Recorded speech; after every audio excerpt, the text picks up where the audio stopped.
कि गांधी जी की रणनीति को समझने के लिए गांधी जी के तरह सोच डेवलप करना। ऐसा नहीं है कि सिर्फ एक गांधी जी को इसको धराशायी करना था। नमक आंदोलन का जब चयन हो रहा था तो वो क्या था उसको समझिए। ब्रिटिश सरकार नमक का निर्माण करती या करवाती और उस पर से टैक्स लेती, एक कर लेता, छोटा सा कर, बहुत छोटा सा कर। गांधी जी के पास अब प्रेशर आ रहा था, 10 साल हो गए थे असहयोग आंदोलन के, कि अब कुछ मूवमेंट हो। एमन आयोग का गठन हो चुका था, उसका रिपोर्ट आ चुकी थी, बहुत सारी चीजें। तो लोग अब दबाव बना रहे थे, गांधी जी से रिक्वेस्ट कर रहे थे कि प्लीज अब एक आंदोलन की जरूरत है हमें, हम लोग कितना देर तक इन लोगों की बातों को सुनते रहे। तो गांधी जी ने कहा ठीक है हम आंदोलन करेंगे। उन्होंने बोला कि अब हम एक ऐसा आंदोलन करेंगे जिससे लोगों के मस्तिष्क में ये बात जाए कि जो गलत नियम है वो टूटने चाहिए, गलत नियम समाप्त होने चाहिए। इसके विरुद्ध हम एक प्लान करते हैं। क्या करें? बहुत सारा मुद्दा था, बड़ा बड़ा मुद्दा। गांधी जी ने चयन किया एक बहुत छोटा सा मुद्दा। बोला ये जो नमक है ना, ये खाने में इतना सा पड़ता है, छोटा सा पड़ता है, लेकिन अगर नहीं पड़े खाने में तो सारा खाने का स्वाद खत्म। अच्छा, नमक एक ऐसा इशू है जो कोई भी जाति हो, कोई भी धर्म, सब यूज करता है। yes. शाकाहारी हो वो भी यूज करता है, मांसाहारी है वो भी यूज करता है, हर दिन यूज होता है। तो डेली बेसिस का चीज है, भले छोटा सा, लेकिन इसकी उपयोगिता बहुत अधिक है और इस पर टैक्स भी बहुत कम है। तो गांधी जी ने चयन किया इस मुद्दा को और कहा कि हम ऐसा करते हैं कि अंग्रेज जो है वो नमक पर टैक्स लेते हैं, जो गलत है। गांधी ने बोला कि गलत है। उन्होंने वायसराय को, लॉर्ड इरविन को चिट्ठी लिखा कि आप जो है ये जो टैक्स ले रहे हैं इसको आपकी जरूरत नहीं है, एकदम बहुत छोटा सा पैसा आता है, लोगों की डेली की जीवनी है, भिखारी भी नमक खाता है, अमीर भी खाता है, शाकाहारी, मांसाहारी, सन्यासी, मौलवी सब खाते हैं, इसको छोड़ दीजिए, इस टैक्स को छोड़ दीजिए।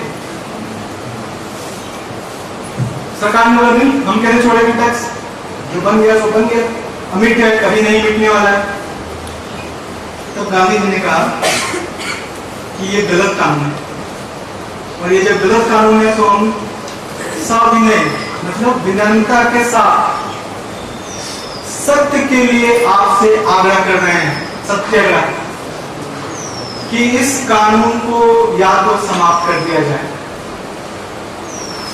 और अगर आप इसको समाप्त नहीं करते हैं तो हम, पहले सरकार नियम नमक बनाती थी, उसने कहा कि हम दांडी मार्च करेंगे और उन्होंने कहा कि हम दांडी मार्च जब करेंगे तो 1-2 किलोमीटर का नहीं करेंगे, लगभग 390 किलोमीटर का हम एक मार्च करेंगे 78 लोगों के साथ मिल करके, और जाकर के हम समुद्र तट पर नमक का निर्माण करेंगे, नमक बनाएंगे।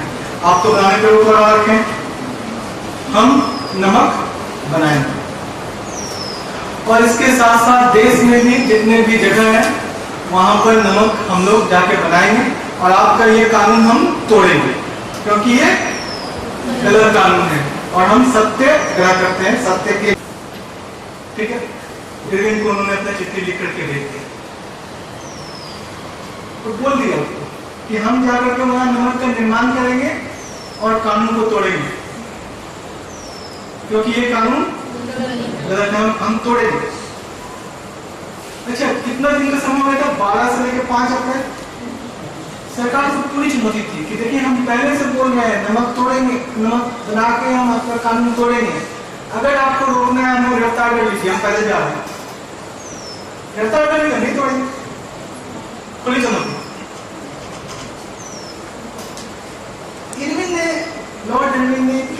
किया कि यार नमक तो से तो बहुत कम टैक्स आता है, छोटा सा टैक्स आता है, अगर हम गांधी को गिरफ्तार कर लेते हैं तो ये अननेसेसरी इसकी पॉपुलैरिटी बढ़ जाएगी,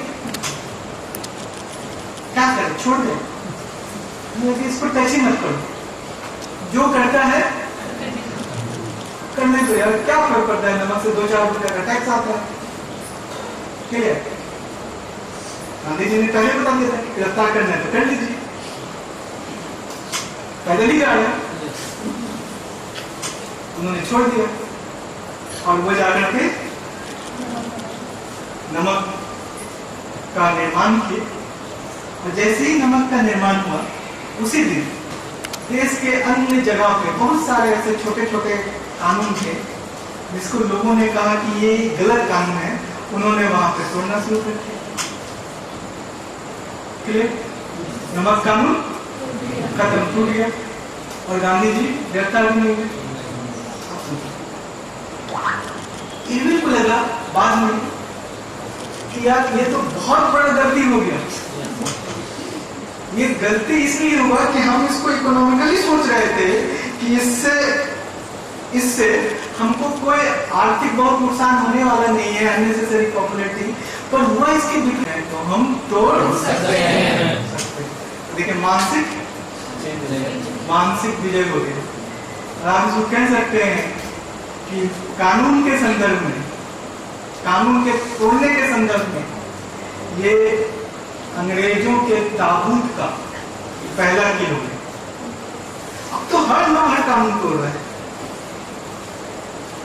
तो उनकी जो रणनीति है वो रणनीति ऐसी होती है जो सामने वाला धड़ा का धड़ा रहेगा। उन्होंने अपने बुक में लिखा कि सफल सेनापति कौन है, सफल सेनापति कौन है, तो उन्होंने बोला वह है जो युद्ध भूमि का निर्धारण भी स्वयं करे, युद्ध के समय का भी निर्धारण स्वयं करे, और किस समय युद्ध को समाप्त करना है उसका भी निर्धारण वो स्वयं करे। अगर ये सब अपोनेंट को दे दीजिएगा तो आप युद्ध हार। फिर उन्होंने बोला कि सफल सेनापति का एक और गुण है, और वो गुण ये है कि जब आपको लगे कि युद्ध भूमि में आपके पैर उखड़ रहे, आप हारने की कगार पे हैं या आपके हिसाब से युद्ध नहीं चल रहा है, तब वहां पर सही रणनीति है कि आप अपने को युद्ध से अलग कीजिए और अपने ज्यादा से ज्यादा सैनिकों को, अनुयायियों को सुरक्षित निकाल दीजिए, जिससे फिर जब आप अगला युद्ध लड़ेंगे तो अपनी शक्ति का पुनर्गठन करेंगे और उस पुनर्गठन के बाद फिर से अटैक करेंगे। इसीलिए आपने देखा असहयोग आंदोलन में जब ऐसा लग रहा था कि आंदोलनकारियों के ऊपर वज्र गिरने वाला है, उन्होंने उनको प्रोटेक्ट कर दिया। तो गांधी जी की जो रणनीति है वो भारत ही नहीं पूरे विश्व के लिए एक प्रेरणा का स्वरूप। गांधी जी एक अलग रणनीति के तहत चलते हैं जिसका नाम होता है संघर्ष विराम संघर्ष। उनका यह मानना है कि कोई भी लक्ष्य, किसी भी लक्ष्य को जब हम प्राप्त करने के लिए जाते हैं, कोशिश करते हैं, तो जरूरी नहीं है कि फर्स्ट टाइम में ही आप उस लक्ष्य को प्राप्त कर लें। कई बार ऐसा होता है कि आप उस लक्ष्य तक गए और आपको वो लक्ष्य नहीं मिला, तो रुकिए, विराम कीजिए, पता कीजिए कि क्या ऐसी त्रुटियां रह गई, अपनी शक्ति का पुनर्गठन कीजिए और फिर आगे की तरफ आगे, उससे ज्यादा प्रभाव